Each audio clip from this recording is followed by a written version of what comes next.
Volví a casa con las mismas botas con las que crucé un campo de minas, las mismas con las que arrastré el cuerpo destrozado de Ethan fuera de aquel cráter, y sin embargo, al cruzar el umbral, mi madre no dijo bienvenida. Lo primero que soltó fue: ¿era necesario entrar con esa pinta? Mi hermana apartó la mirada al ver mis cicatrices. Mi hermano soltó una broma diciendo que tenía peor aspecto que los enemigos que enfrenté. Y mi padre ni siquiera levantó la vista durante la cena. Pasaban los platos como si nada, hablaban de bodas, de hipotecas, del precio de las gambas. Nadie quiso saber cómo seguía en pie después de enterrar a un hombre que murió suplicando una ayuda que nunca llegó. No buscaban la verdad, querían silencio. Así que durante un tiempo lo di, hasta que llegó el día en que entré en aquella audiencia en Madrid, sin uniforme, sin condecoraciones, solo con el peso de todo lo que me ordenaron olvidar. Y entonces él me miró, el presidente, se levantó, me tendió la mano y pronunció las palabras: "No one in my family ever did you are a hero not a disappointment, that too loud not broken just what you always fought to be". Aquel fue el día en que dejé de pedir permiso para existir y empecé a exigir que el mundo me viera como realmente soy. La pregunta es: ¿cuántos de nosotros seguimos sentándonos en mesas donde el precio por pertenecer es callar antes de compartir lo que viví? Quiero saber que estás aquí conmigo. Escribe escuchando en los comentarios o dime desde dónde. Liz, me emociona ver hasta dónde puede llegar una historia. A veces, una conexión mínima puede hacer que algo se sienta visto. ¿Y si esta historia te toca? Considera suscribirte. Gracias por sostener estas voces. Ahora, te cuento lo que pasó. El aire pesaba cuando bajé del autobús en la estación de Springfield, en Castilla-La Mancha. El pueblo seguía igual. Las mismas fachadas de ladrillo rojo. Los 3 mástiles delante del ayuntamiento, el mismo. Silencio incómodo cuando alguien te reconoce pero no sabe qué decir. Volví porque el tío Ramón insistió. Dijo que toda la familia se reuniría para rendir homenaje al abuelo, veterano de la Segunda Guerra Mundial que sirvió en el Pacífico. Pensé, ingenua de mí, que quizá recordarían que yo también llevé uniforme. El homenaje fue en el centro de veteranos. Una bandera enmarcada descansaba sobre un caballete junto a las medallas del abuelo. Las sillas plegables, alineadas como en una misa sin altar. Todos estaban allí, Nathan, con su camisa impecable, hablando de infraestructuras energéticas como si fueran maniobras de combate. Brent, imperturbable, aún trabajando en esa división ultra secreta del CNI de la que nadie puede preguntar. Y yo, con mi uniforme de servicio. Ese que no me había puesto desde la misión en Siria. Nadie comentó nada. Luego vino la foto. El tío Ramón pidió una instantánea de grupo junto a la bandera. Caminé hacia el centro, creyendo, una vez más, que era mi sitio. Mi madre me tomó del brazo. Deja que se pongan los chicos en el medio, me susurró. Van con traje. Queda más imponente así, más fuerte. Como si yo fuera ruido de fondo. Me aparté. Todos posaron serios y orgullosos. Yo quedé en un lateral, medio fuera del encuadre. Mi nombre no apareció en el discurso. No me sorprendió. Ni siquiera estaba en la lista de oradores. Aún así, me sentí como con 15 años, cuando me mandaban callar mientras los hombres hablaban de historia de verdad. Más tarde, entre cazuelas y limonada en casa de los abuelos. Lo intenté, de verdad. Quise conectar. Conté una anécdota ligera, la vez que tuve que suturarle el abdomen a un compañero usando una aguja de vía bajo fuego enemigo. Omití lo demás. Eso le revolvería el estómago a cualquiera, pero antes de que pudiera terminar, mi madre resopló con fastidio. ¿Ya has contado eso? Dijo. Lo cuentas como si hubieras estado en combate. Y era sanitaria, repartías tiritas. No dije nada. Solo metí la mano en el bolsillo interior de mi chaqueta y acaricié el viejo guante de látex que siempre llevaba encima, el mismo tipo que usaba en Siria cuando me temblaban las manos pero seguían firmes, empapadas en sangre ajena. Quizás era una tontería, pero me ayudaba a mantenerme centrada, como una especie de memoria muscular que no se rendía a nadie. Se fijó en la cicatriz de mi antebrazo, esa línea fina y alargada que señalaba el lugar exacto donde el metal se fundió con el hueso durante la explosión. Nadie preguntó, pero Lily sí lo hizo con sus 17 años, y su silencio era hija de mi hermano Brent. Me deslizó un papelito arrugado por debajo de la mesa. En él ponía que ¿hiciste de verdad, tía Reagan?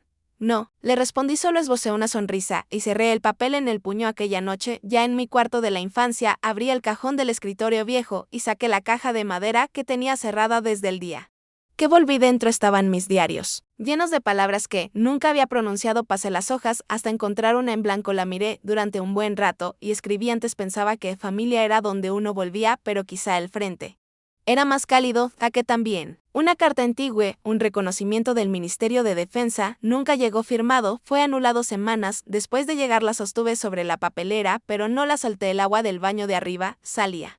Helada me quedé ante el lavabo en casa de mi madre, contemplando las grietas de la vieja porcelana, mientras me frotaba las manos con una intensidad absurda como si pudiera arrancarme algo más que el día de encima, pero no era el aceite del gratinado ni las miradas, era el sonido opaco y lejano aún atascado, detrás de mi oreja izquierda, ese eco de explosiones que nunca dejé de oír. Levanté la vista al espejo. La mujer que me miraba tenía una cicatriz tenue bajo la mandíbula justo por debajo del cuello de mi uniforme. No me había dado cuenta de lo cansada que estaba hasta ese momento, y en un instante volví a Siria. Estábamos a punto de entrar en el objetivo. Según inteligencia, había rehenes estadounidenses dentro de un complejo subterráneo al norte de Alepo. Nos desplazábamos en silencio, bajo la cobertura de la noche, solo iluminados por los fogonazos y la luna filtrándose entre el polvo. Entonces llegó la emboscada. Se suponía que la operación, que debía ser una simple infiltración y extracción rápida, acabó transformándose en un asedio de 10 horas. El sargento Lewis cayó el primero, la metralla le atravesó el vientre y la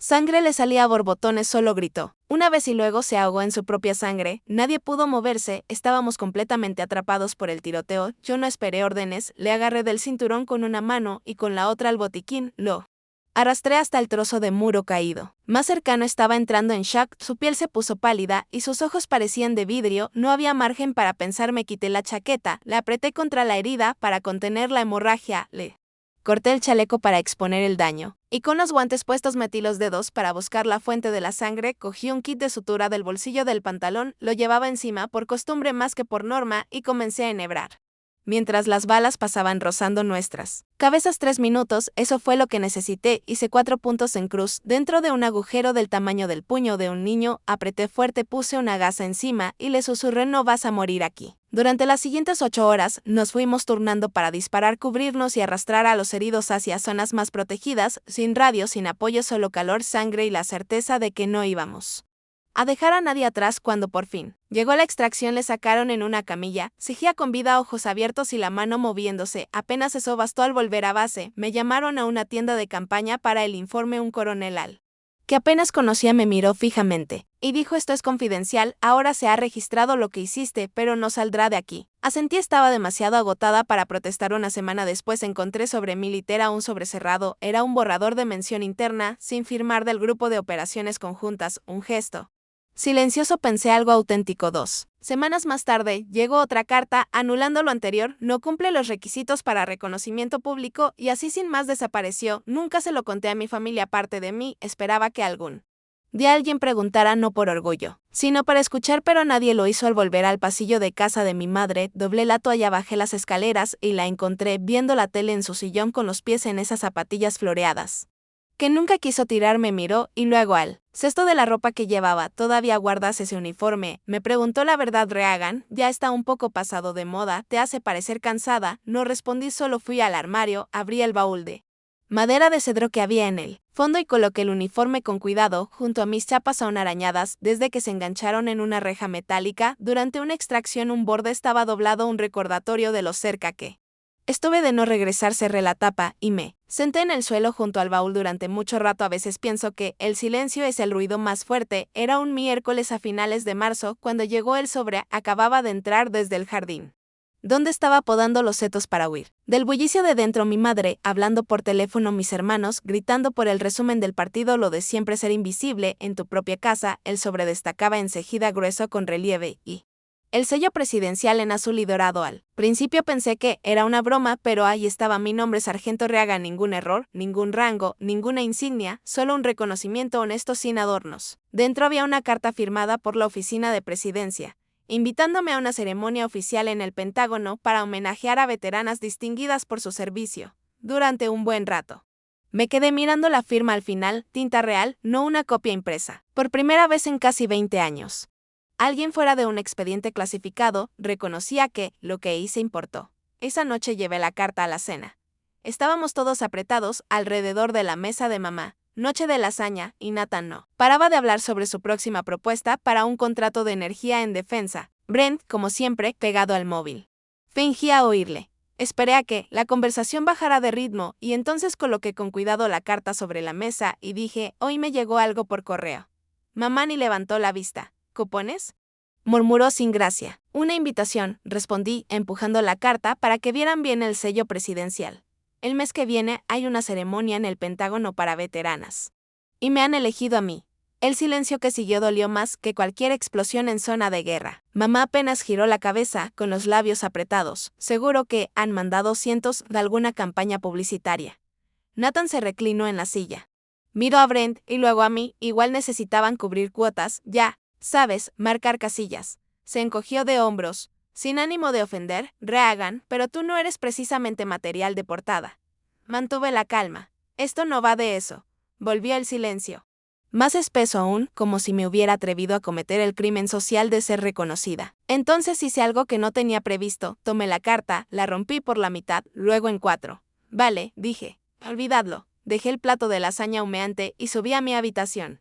Más tarde, sentada en el borde de mi cama de infancia, rodeada de trofeos que no eran míos y fotos en las que no salía, saqué los trozos del cubo de basura. Los coloqué en el suelo, los encajé como un puzzle y pegué los bordes con cinta. Luego encendí el portátil. Entré en una web de viajes y compré un billete solo de ida a Washington DC. El email de confirmación decía, pasajera S. Reagan Holt. Me quedé mirando mi nombre durante mucho rato. Luego abrí mi diario. Hacía semanas que no escribía, pero esta vez las palabras salieron solas, no voy porque me eligieron. Voy para encontrarme con la versión de mí que ellos nunca quisieron ver. Doblé el billete impreso y lo guardé en el bolsillo interior de mi viejo uniforme, aún colgado en el armario. Las costuras de los hombros estaban algo cedidas, un hilo suelto cerca del puño. Pero pensaba ponérmelo porque, entre guerras y silencios, nunca me falló. A diferencia de mi familia, nunca intentó hacerme sentir menos, el uniforme aún me valía, más o menos. Lo planché la noche anterior, alisando cada pliegue como si pudiera borrar los años. El tejido cerca de los puños estaba desgastado y el dobladillo fino en algunas zonas, pero era mío, cosido con sudor, sangre y pedazos de las personas que saqué de suelos polvorientos bajo fuego. Lo llevé a la ceremonia del Pentágono, no como adorno, sino porque era la única armadura en la que aún confiaba. Pasé sola a los controles de seguridad. Nadie preguntó quién era. No había cámaras, ni ayudantes gritando nombres. Solo era una cara más en una sala llena de estrellas, zapatos lustrados y 100 formas distintas de poder enfundado en trajes perfectamente cortados. En el Salón del Valor, la luz era suave y dorada. Hileras de asientos forrados en azul oscuro daban frente a una pantalla gigante flanqueada por banderas. Me senté atrás. Aunque la invitación decía reservado, no había ninguna placa con mi nombre y eso me pareció lo más coherente. Una a una, el presentador fue leyendo nombres de oficiales condecoradas. Coronelas, generales, comandantes, mujeres a las que había visto en informes de defensa o en entrevistas de televisión, subían, recibían aplausos, asentían con gestos estudiados de gratitud. El público estaba lleno de funcionarios del gobierno, el personal se mantenía firme, los altos mandos retirados ocupaban sus lugares, todos con la mirada al frente. Corteses pero distantes pensé que aquello era todo, que tal vez me habían invitado. Por error que mi confirmación nunca llegó o que simplemente estaba ahí para llenar un asiento, pero entonces mi nombre retumbó por los altavoces Sargento Reagan Holt, las cabezas se giraron no hacia la pantalla sino hacia mí, sentí como escaneaban. Mis botas gastadas, las medallas mal alineadas en mi pecho, la cicatriz que asomaba bajo la mengue como un susurro de lo vivido, me incorporé, caminé hacia el centro como si saliera una operación en campo, corazón firme, respiración lenta. Las luces se atenuaron y el vídeo comenzó. La pantalla mostraba un mapa satelital del norte de Siria, luego cambiaba a una serie de puntos rojos, un 2529 en total cada uno, señalando una extracción exitosa. Evacuación médica liderada por una sanitaria. De combate yo incluían fechas, códigos de unidad, imágenes térmicas y luego una grabación de cámara de casco, iluminó la sala granulada oscura saturada de ruido, me vi arrastrándome por un muro destruido, sacando a un soldado herido, mientras zumbaban las balas o sangre empapaba mis brazos, mientras gritaba una radio muerta. Luego me quité el guante y presioné la herida con la mano desnuda. Ese video no debía existir, creía que se había perdido junto con los registros de misión. Pero ahí estaba, y entonces surgió la pregunta, ¿quién se lo había entregado? Antes de poder encontrar la respuesta, un murmullo cruzó la sala, las puertas volvieron a abrirse y entró el presidente de los Estados Unidos. No supe qué me impactó, más si su presencia o el hecho de que caminó directamente hacia mí como si fuera la única persona allí. Los aplausos cesaron al llegar a mi lado y extender su mano. Usted es una heroína, sargento Hall. dijo con voz firme y serena, eso nunca hace. Olvida, estreché su mano cálida decidida, llevaba un pin en la solapa que no veía desde hacía años, el pequeño emblema azul de nuestra unidad especial encubierta, jamás lo usábamos en público, no lo había vuelto a ver desde que salí del servicio. Apreté ligeramente su mano para hacerle notar que, me fijé, él no reaccionó, pero su mirada se quedó un segundo más en la mía y supe que, lo recordaba. La sala estalló en aplausos, la gente se puso en pie, algunos se limpiaban las lágrimas. Oí a alguien susurrar, ¿quién es ella? Como si mi nombre no hubiera sido anunciado, me quedé quieta, espalda recta, rostro sereno. No lloré, no en ese momento, pero dentro algo se quebró de forma silenciosa y limpia, porque era la primera vez que alguien me llamaba heroína, sin decirlo con burla, sin alzar una ceja, sin pedirme pruebas, y en ese instante no me sentí pequeña, no me sentí invisible, simplemente me sentí reconocida. La turbulencia empezó justo cuando comenzábamos el descenso hacia Springfield. Tenía una mano en el reposabrazos, la otra aferrada a la caja de madera que descansaba sobre mis piernas. Dentro estaba la medalla pulida pesada con el sello presidencial grabado y mi nombre. Repasaba los bordes de la caja con el pulgar, sin saber si algún día la mostraría en casa de mi madre. Una parte de mí deseaba que la sostuviera, otra sabía que no lo haría. El sol ya se había escondido cuando crucé la puerta principal. La casa olía igual de siempre, a brillantador y ajo. La cena ya estaba servida, misma escena de siempre, mismos personajes, Nathan alzando la voz por encima de todos, Brent soltando alguna frase cuando le hacía parecer listo, mamá trayendo más pan a la mesa como si sus manos necesitaran ocupar algo. Nadie levantó la vista cuando entré, nadie preguntó dónde había estado Nathan. Estaba en plena arenga sobre un nuevo contrato energético vinculado a la ampliación de una base militar. No es solo logística, dijo, golpeando la mesa para remarcar, esa estrategia de impacto, valor militar a largo plazo. Gente como nosotros ayudamos a dar forma a resultados reales. Me senté en silencio, aún con la caja entre las manos. No dije nada, esperé. Nadie interrumpió la conversación, ni siquiera Lily, aunque noté cómo me miraba de reojo, luego a la caja. Y después apartaba la vista. Y justo cuando pensé que iban a terminar toda la comida, sin mencionar siquiera que me había ido del país, coloqué la caja en medio de la mesa. El sonido de la madera contra el barniz fue limpio, firme, suficiente para captar su atención. No dije nada. La abrí. El metal descansaba sobre su forro azul marino, brillando bajo la lámpara del comedor con la firma presidencial grabada bajo el escudo. La habitación quedó en silencio, pero no ese silencio solemne, sino uno denso, descolocado. Nathan parpadeó. Brent dejó de masticar. El tenedor de mamá se quedó suspendido en el aire. Nadie se movía. Miré a Lily. Ella me sostuvo la mirada. Esto es para ti, le dije, para que sepas que tu tía no es solo una enfermera de curitas, como algunos quieren hacer creer. Mamá abrió la boca. Vi cómo intentaba decir algo, quizá una excusa, tal vez una defensa, o una de esas frases medias tintas para suavizar lo antiguo, pero la detuve. No tienes que explicarte. Te perdono, dije tranquila, con firmeza, pero no olvido. Cerré la caja y la empujé hacia el borde de la mesa. Luego me levanté. Llevé mi plato al fregadero y salí por la puerta trasera, sin esperar a que nadie dijera nada. En el porche, me quité los zapatos y pisé descalza las viejas tablas de madera. Apoyé la mano sobre la columna desgastada, donde mi abuelo solía apoyarse en las noches de verano, hablando de la guerra como si hubiera sido un oficio, no una llama que aún le ardía dentro. La madera estaba astillada, pero resistía. ¿Cómo? Yo, el aire olía a madreselva y a cosas no dichas. Saqué el cuaderno del bolsillo, pasé las páginas hasta una en blanco y escribí por primera vez.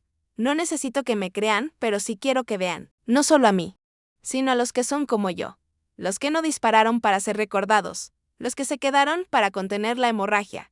El centro estaba en un rincón tranquilo de terreno federal en Virginia, rodeado de pinos y caminos de grava, que serpenteaban como interrogantes. Era una instalación moderna de recuperación para veteranos de operaciones especiales. En persona parecía una mezcla entre base militar y centro de retiro. Edificios de piedra, jardines cuidados, estaciones de café por todas partes. La misión era clara, ayudar a los guerreros heridos a sanar mente y cuerpo. Esa era la frase del folleto. Curar lo invisible.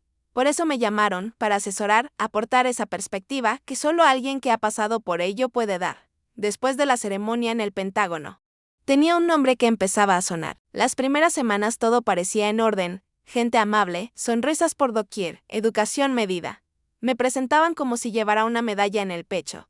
El jefe del equipo, el coronel Márquez Benz, Me recibió con un apretón de manos que duró un segundo más de la cuenta, de esos que dicen yo mando y sé de dónde vienes. Luego estaba Karen, la teniente Karen Morales, treintañera, sonrisa fácil, coleta perfecta, carpeta siempre en la mano. Se sentaba cerca en la cafetería, paseaba conmigo por los pasillos. Me contaba cosas en voz baja, pero bajo esas sonrisas, algo no cuadraba. Empecé a notar informes contradictorios, pacientes marcados como estables que apenas podían mantener la mirada. Gritos nocturnos que nadie registraba. Documentos con anotaciones de no crítico para hombres que caminaban por los tejados o dormían con armas cargadas bajo la almohada. Una mañana, un sanitario me miró de soslayo y murmuró: aquí no conviene hacer muchas preguntas, alteran las estadísticas. Entonces vi el nombre de Ethan en la pared. Me quedé helada. Ethan Rhodes había sido uno de los míos. Lo entrené en Kuwait justo después de salir de la academia. Tenía esa mirada llena de vida, una energía inquieta y una forma seca pero efectiva de calmar los ánimos con una sola broma. Hacía más de un año que no sabía nada de él. Le pregunté a Karen por él. Ah, Ethan, dijo bajando la vista. Falleció unas semanas antes de que llegaras. Suicidio. Una situación desafortunada, como si hablase. Del clima pedí su expediente. Era escueto, demasiado. Ningún indicio de riesgo, ni una sola petición de asistencia psicológica. Pero conocí a Ethan. No se habría callado así como así. Empecé a investigar. Pregunté en voz baja. Sara, una soldado joven del grupo de terapia, dudó antes de hablar. Intentó, ¿sabes? Pedir ayuda. Escribió cartas. Habló con Karen. Incluso con ese tal Vince. Nadie le hizo caso. Fui al almacén. Encontré sus pertenencias en una caja transparente, entre una camiseta doblada y la cadena de su placa. Había una hoja escrita con tinta gruesa sobre un bloque amarillo, las palabras finales de un nombre que merecía más que el olvido. Sé que no soy lo bastante fuerte, pero lo intenté, pedí ayuda. No me escucharon. Aún así, quiero que alguien lo sepa. Hubo una comandante que me dijo que estar roto no es debilidad, se llamaba Reaganol. Ojalá se acuerde de mi punto. Me quedé en el suelo del almacén mucho rato con esa carta entre las manos. Las palmas me ardían, la garganta cerrada. No solo por perder a uno de los míos, sino porque esas palabras son de las que duelen leer y jamás se olvidan. Busqué su expediente digital. Esta vez sí, 3 solicitudes de terapia psicológica, todas en menos de 2 meses. Las 3 denegadas, todas con la misma nota, estado mental estable. No se requiere intervención, firmado por el coronel Márquez Benz. Lo denuncié, llené un informe, adjunté todo, incluida la carta. Lo mandé al equipo de revisión interna, puse a Karen en copia. Esa misma tarde, Benz me llamó a su despacho, todo estaba perfectamente colocado, sillas de cuero, decoración mínima, una gran ventana con vista al campo de entrenamiento. Se levantó cuando entré, luego se sentó con lentitud. Sargento Hall, dijo mientras golpeaba su bolígrafo sobre la mesa. Es nueva aquí, sabemos que ha visto cosas, y respetamos eso. Pero está removiendo asuntos que no le incumben. Me incumben, si se trata de Ethan, le respondí. Ben se inclinó hacia adelante, los ojos entrecerrados, apenas lo suficiente para parecer una amenaza. Esto es una instalación militar, no un tribunal. Tenemos procedimientos. Si sigue hurgando, habrá consecuencias. Su reputación puede revisarse tan fácil como se construyó. Quise lanzarle la carta. No lo hice. Me levanté. Tiene razón, le dije. He visto cosas, entre ellas lo que ocurre cuando gente como usted decide que las vidas importan menos que los informes. Salí con el corazón a mil. Esa noche encontré a Karen junto a las máquinas expendedoras. Me estaba evitando. Le pregunté, ¿le pasaste mi informe a Vince antes de que yo lo enviara? Tardó demasiado en responder. Creí que debías saberlo, eres nueva. Tal vez no entiendes cómo funcionan las cosas aquí. Me alejé. Fue en ese momento que supe que no estaba solo enfrentándome a un sistema roto, estaba dentro de él. Y ese sistema se protegía con sonrisas, hojas de cálculo y silencio. De vuelta en mi cuarto. Abrí mi diario y escribí. Él pensaba que quizás lo recordaría. No tenía idea de que jamás podría olvidarlo. La llamada llegó mientras revisaba expedientes. Era Lily. Su voz temblaba. Tía Reagan, es la abuela. Ha tenido un derrame. La llevan al hospital de Springfield. Cogí el primer vuelo a casa. Ni siquiera hice la maleta bien, metí la libreta, la bufanda que me dio el abuelo y la carta de Ethan. El aire ya olía a ceniza mucho antes de aterrizar. Pero no era solo la salud de mamá lo que me esperaba. Era una traición cocida a fuego, lento durante décadas. Cuando llegué al hospital, Nathan ya estaba allí, de pie junto a la cama de mamá. Como si el lugar le perteneciera. Me recibió con una sonrisa que no tocó sus ojos. Qué bueno que apareciste. Los 2 días siguientes fueron un borrón de informes médicos, pitidos de monitores y médicos hablando con tono medido. Mamá entraba y salía de la conciencia, pálida, labios secos. Me mantuve callada casi todo el tiempo, hasta que Lily me encontró sola y me tendió su móvil. Creo que deberías escuchar esto, dijo, mirando nerviosa hacia el pasillo. Era una grabación, la voz de Nathan, suave y reconocible. Actualizaremos los documentos mientras esté sedada. El original desaparecerá. ¿Quién va a hacer preguntas cuando ya no esté? Mi hermana ni siquiera vive aquí, no tiene derecho. La voz de un abogado respondió, necesitaremos un testigo para la nueva firma. Nathan se echó a reír, no te preocupes, ya tengo eso resuelto. Me helaron las manos. Aquella casa, la de nuestro abuelo, no era solo ladrillos, era cada fotografía, cada insignia de servicio familiar. El desván aún olía a sus viejas botas. Lo enfrenté esa misma noche, en el pasillo, ni parpadeó. Mamá dijo, estás mintiendo, le escupí. Cree que he vuelto para robarle, alzó las cejas. Cada palabra suya chorreando con descendencia. Tú ya tienes tu medalla, vuelve a tus desfiles. Esto, señaló hacia la ventana, es cosa de familia. Y yo soy el que sigue aquí. El testamento original estaba en la caja fuerte, dije. Mamá me lo enseñó hace años. Ahora ya no, respondió sonriendo. La caja fuerte también ha desaparecido. A la mañana siguiente, antes de poder contactar a un abogado, me despertaron las sirenas. La casa del abuelo ardía. Cuando llegué, ya se estaba viniendo abajo. El jefe de bomberos negó con la cabeza. Pudo ser eléctrico, dijo. Quizá un fallo en la instalación, pero yo había estado allí el mes pasado. Todo el cableado se había renovado.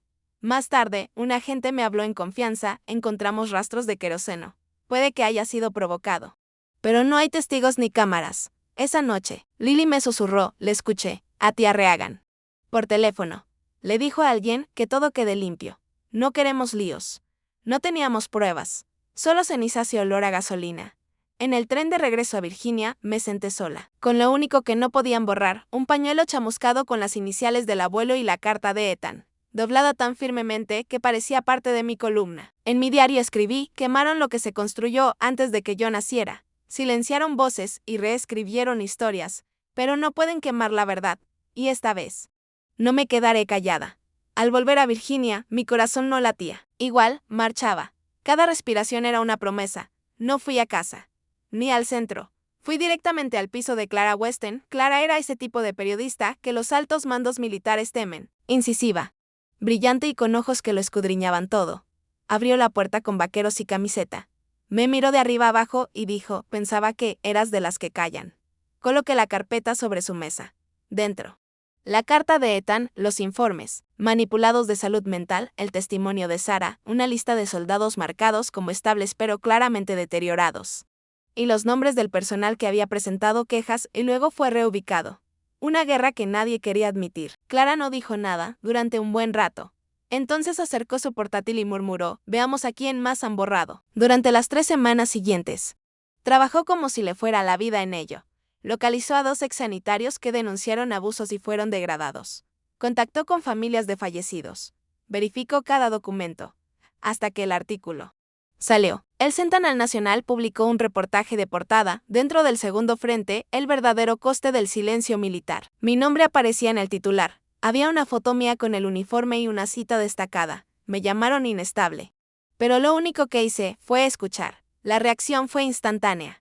El coronel Benz convocó una reunión de emergencia, pero no me incluyó.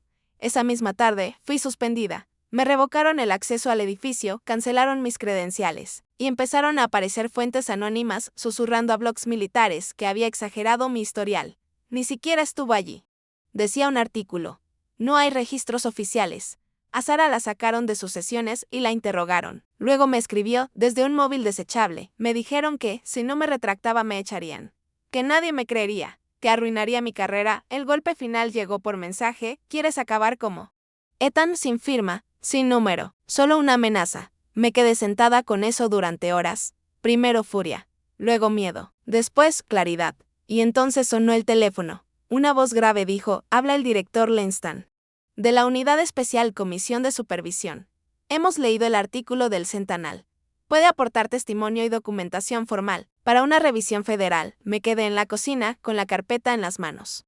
Mientras las palabras de Ethan resonaban como ecos en mi interior, ella me dijo que estar roto no era una debilidad. Me ajusté la chaqueta, tomé la carpeta y salí. En la entrada del Ministerio de Defensa, crucé el control de seguridad como lo había hecho cientos de veces antes, pero esta vez era distinto. No venía a rendir honores. Venía a decir la verdad. El pasillo era largo y helado, de esos que se tragan el sonido. Mis botas golpeaban el suelo con ritmo firme. Como el viento que atraviesa un bosque calcinado. Había sido su sombra, su silencio. Ahora era su consecuencia. La sala en el ministerio no se parecía a nada que hubiera imaginado. Paredes blancas, techo de cristal elevado. Filas de sillones de cuero negro orientados hacia una única mesa de madera. Fría, aséptica, como si allí la verdad estuviera condenada a morir sin ruido. Vestía un traje oscuro, sin medallas, sin insignias. Solo yo y una carpeta gruesa llena de todo lo que quisieron enterrar. Frente a mí, 5 personas, un delegado del Ministerio de Defensa, una psicóloga militar, una abogada del Estado y 2 oficiales con rostros imperturbables. Al fondo, el coronel Vance, inmóvil, con el bolígrafo en la mano, expresión ilegible. Una abogada militar carraspeó. Señora Reaganol, ¿es consciente de que lo que está a punto de declarar puede afectar a la percepción nacional y a la seguridad del país? Asentí. También entiendo el precio del silencio. Me permitieron hablar. Desplegué lentamente la nota de suicidio de Ethan. Su letra era temblorosa, pero el mensaje, claro. Sé que soy débil, pero al menos una comandante creyó que la debilidad no era un pecado. Se llama Reaganol. Le expliqué los informes manipulados de salud mental. 3 peticiones de ayuda. Todas archivadas como estabilidad psicológica y firmadas por la misma persona, coronel Márquez Vance. Entregué testimonios que Clara había recogido de otros veteranos. Todos relataban lo mismo: noches en vela, ataques de pánico, solicitudes rechazadas, desprecio institucional. Dije, si este programa se derrumba bajo el peso de la verdad, entonces nunca fue creado para proteger a los soldados, sino para protegerse a sí mismo. Escucharon murmullos por toda la sala. Entonces se abrió la puerta. Sara entró sin cita ni aviso. Estaba asustada, pero decidida. Tengo algo que decir, anunció. Le dieron paso. Su voz temblaba, pero no apartó la mirada. Estoy viva gracias a ella. Si considerar a Reagan Hall como peligrosa, es lo que se espera. Ojalá tuviéramos ese tipo de peligro en cada zona de combate. Entonces llegó la pregunta que rompió el escudo de Vance. Una general de rostro afilado y gafas de montura plateada preguntó, coronel Vance, porque los 3 informes de evaluación de Ethan pasaron por su despacho el mismo día con conclusiones idénticas, pero sin constancia de ninguna evaluación presencial. Vance dudó. Confía en los informes iniciales. Silencio. Hasta que otra puerta se abrió, Clara Weston apareció y entregó una grabación. La voz era inconfundible, la de Vance. Unos cuantos críos muertos no van a hundir el programa. Si son tan frágiles, no deberían alistarse. Se oyeron jadeos. Seguidos de un silencio que lo dijo todo sin decir nada. Al final de la sesión, la presidenta del comité leyó las conclusiones. El coronel Vance sería apartado del mando a la espera de investigación por falsificación documental y negligencia con resultado de muerte. Mi nombre quedó limpio.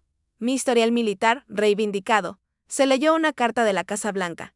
Sus acciones reflejan no solo valor personal, sino un compromiso profundo con la rendición de cuentas sistémica. Afuera, yo biznaba como si el cielo guardara silencio por los caídos. Nadie me esperaba en la puerta. Abrí el paraguas, avancé por el pasillo y pensé para mí. Esta vez no hay nadie ondeando una bandera. Ahora sé que ya no camino sola. 2 meses después volví a Springfield, no para seguir luchando, sino para empezar de nuevo. Donde antes se alzaba la casa del abuelo. Solo quedaba tierra removida y ladrillos rotos, pero bajo la ceniza el roble seguía allí. Marcado por el tiempo, sí, pero aún en pie. Apoyé la palma sobre su tronco y susurré, seguimos aquí, gracias a una ayuda del Fondo de Apoyo a Veteranos y a donaciones de personas que conocieron la historia de Ethan. Comencé la construcción del Centro de Resiliencia para Veteranos. Ethan R. Su nombre quedó grabado en los cimientos. No como el de una víctima, sino como el de un propósito, una misión. Una promesa. Creamos un espacio donde las heridas mentales no se consideraran vergonzosas y donde el sufrimiento nunca fuera tratado como una molestia. Nada de expedientes marcados en silencio como estables, nadie era ignorado. Solo atención real hasta que una mañana alguien llamó a la puerta de mi nueva oficina. Lily. Llevaba en la mano un sobre manila. Solicitudes para la universidad. Quiero estudiar psicología del trauma en combate, dijo. Tú cambiaste un sistema. Yo quiero ayudar a sanar a quienes están dentro de él en la inauguración oficial del centro. La plaza local se llenó de veteranos, vecinos y rostros serenos de quienes alguna vez se sintieron invisibles. Sara estaba a mi lado, firme, cuando habló ante todos. Hubo un tiempo en el que solo quería desaparecer. Pero ella me hizo sentir vista. Este centro no es solo para Ethan. Aquí caben los corazones de todos los soldados que creyeron que no importaban. Frente al edificio, una placa de granito negro tenía grabada una sola frase: el honor comienza con la verdad y la verdad empieza con alguien que se niega a callar. Esa noche, cuando ya no quedaba nadie, me senté sola en la sala de reuniones. No había botas ni sirenas, solo el murmullo suave de las luces nuevas y la calma tibia de un lugar creado para sanar. Abrí el viejo cuaderno que había llevado desde Siria hasta Missouri y escribí: me llamaron inútil, me borraron del encuadre, y durante un tiempo lo creí. Pero hoy miré los ojos de los que siguen vivos y supe que me convertí en la persona que necesitaban que fuera. Y eso basta. Salí afuera. La bandera ondeaba suavemente a mi espalda. Mi pelo, salpicado de plata, atrapó la luz del sol mientras ésta se escondía tras el tejado. Sin guantes, sin uniforme. Solo yo. Solo Reagan. Aún en pie, aún ardiendo. A veces, las victorias más profundas son las silenciosas. Cuando no hay aplausos, pero tu alma sabe que resististe. Sanar no siempre merece ovaciones. A veces, basta con tener el valor de hablar, de quedarse, de volver a empezar. Si esta historia te tocó, deja un comentario. Comparte lo que sientes y no olvides suscribirte. Tu voz importa. Y relatos como este solo siguen vivos gracias a ti. Gracias por estar ahí.